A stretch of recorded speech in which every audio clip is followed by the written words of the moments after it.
আপনাদের মাধ্যমে যেহেতু আজ বিধানসভা অধিবেশনের আপাতত আজ শেষ হচ্ছে, আমি একটা বিষয় বলি যে বিষয়টি নিয়ে আমি একজন নির্বাচিত বিধায়কের অধিকার খর্ব হচ্ছে বলে আমি একাধিকবার সরব হয়েছি।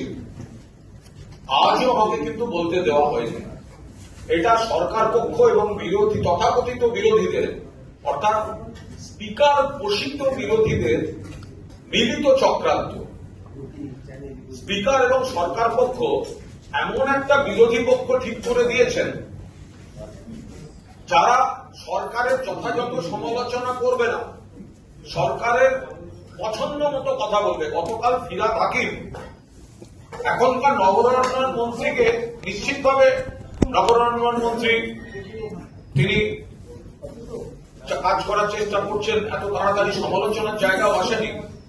কিন্তু এই তথাকথিত স্বীকৃত যারা বিরোধী, এটা সরকারের পোষা, সরকারের বিল্ডিং, সরকারের অপছন্দের কথা এই তথাকথিত বিরোধীরা বলছেন। আর যারা বলতে চাইছি,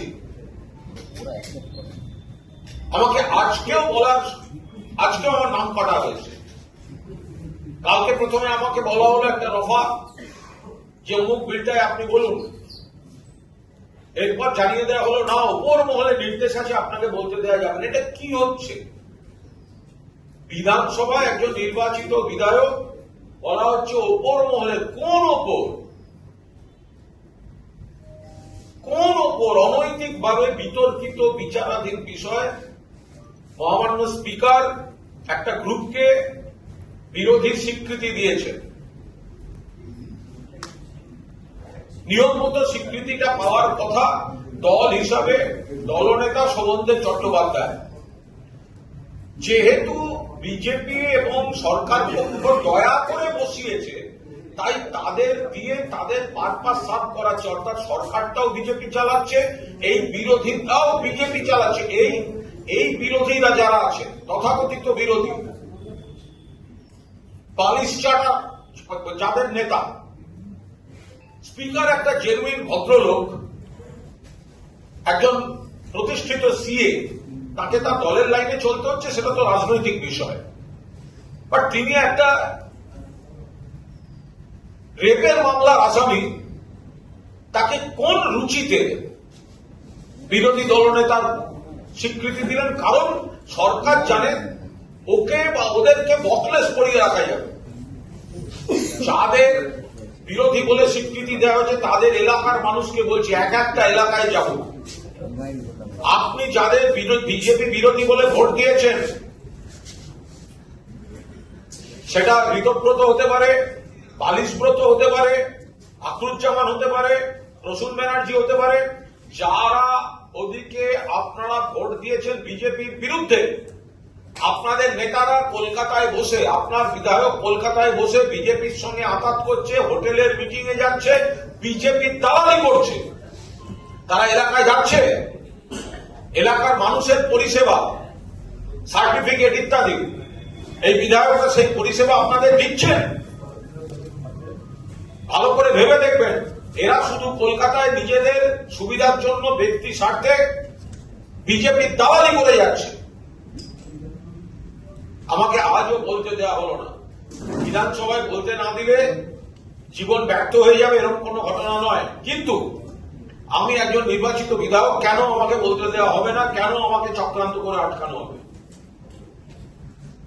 বিজেপির সরকার পক্ষের নির্দেশে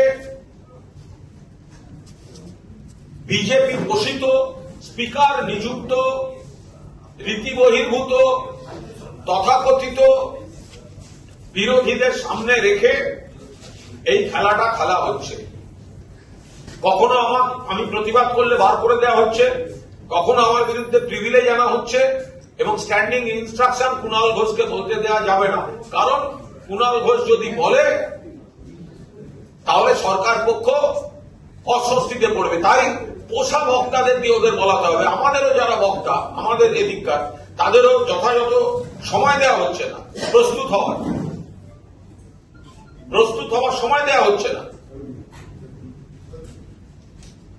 আমাকে না দিলে আমার বদলে যাকে দেবে তাকে যথাযথ সময় দেওয়া হচ্ছে না, তাকেও তো প্রস্তুত হতে হবে। আমার পরিষ্কার বক্তব্য যে আমি একজন বিধায়ক, সরকার পক্ষ এবং বিরোধী পক্ষ মিলে, বিরোধী মিন্স তথাকথিত বিরোধী, পালিশ বিরোধী মিলে আমাকে কন্ট্রোল করার জন্য এইভাবে বক্তার তালিকা থেকে আজও নাম কেটে দেওয়া হয়েছে এবং এটা করা হচ্ছে সরকার পক্ষের মদতে। কুণাল ঘোষ ওদের গলার কাঁটায় পরিণত হয়েছে। কিভাবে কুণাল ঘোষের কথা বন্ধ করা যায়, কুণাল ঘোষকে হাউস থেকে বার করা যায়, সেই চক্রান্তটা এখন সরকার আর তাদের বকলেস পরা বিরোধী দু চারটে বেঈমান এই খেলায়, তাদের সবাইকে আমি গদ্দার বেঈমান বলছি না, কারণ অনেককে পুলিশের চাপ দিয়ে, অনেককে অ্যারেস্ট করিয়ে তাদের উপর চাপ সৃষ্টি করা হয়েছে। কিন্তু 7-8টা বেঈমান, যাদের মুখ্যমন্ত্রী যাদের নামে স্টেটমেন্ট করেছেন, তারা এখন নাকি সব ভালো তৃণমূল সেজে বসে আছে। মুখ্যমন্ত্রীর বক্তৃতায় তাদের বিরুদ্ধে কোনো শব্দ শোনা যায় না। একটা পোষা বিরোধী শ্রেণী তৈরি করেছে। পশ্চিমবঙ্গ এমন একটা রাজ্য যেখানে শাসক দলটাও বিজেপি নির্বাচন কমিশন করে দিয়েছে, আর স্বীকৃত বিরোধী দলটাও বিজেপি, যেটা পুলিশ দিয়ে নিজেরা করিয়ে নিয়েছে। গণতন্ত্রের নামে বিধানসভায় প্রহসন চলছে।